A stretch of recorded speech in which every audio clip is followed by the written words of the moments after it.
Lights, Camera, Action. Business Operational Excellence Through the Lens of Live Theater. Written by Marc Haine.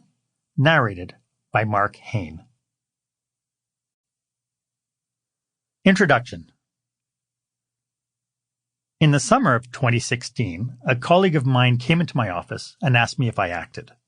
Well, yes, I said coyly. Sometimes I act goofy, sometimes I act silly, but most times I act immature. She went on to tell me that she was part of a community theater group, and they were doing a play in which she felt I would fit one of the characters. She asked if I would try out for the play. Here's my little secret. I've always wanted to try acting. Me. Act.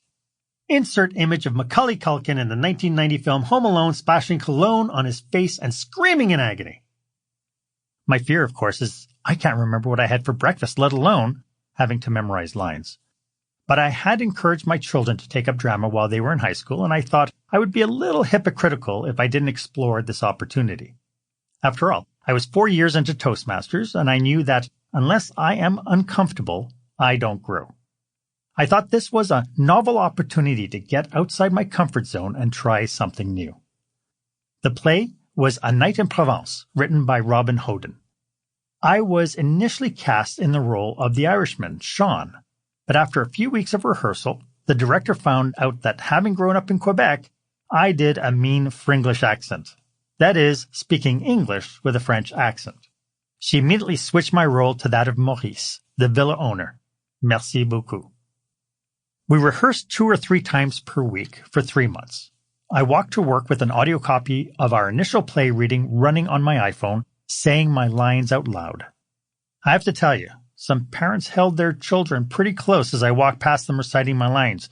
There is a rule of the house here anyway. No swim costumes allowed after 9 o'clock, in my broken Fringlish, which sounded more like, there is a rule of the house here anyway. No swim costumes allowed after 9 o'clock. I'm sure for some people, they thought about calling the police to say some weird French guy was running loose. I learned a lot about acting and fulfilling my role. The cast and director were terrific. They coached me through the rehearsals, scheduled extra time to make sure I was comfortable, and were incredibly supportive. The Sunday before the performance, we had to set up the stage and build the set that our stage builder had meticulously designed and fabricated. That evening, after a full day of putting the set together, setting up the lights, the sound, and moving props and furniture from the playhouse to the venue, we kicked off our very first rehearsal on the stage. It was easily a 13-hour day. Sample complete. Ready to continue?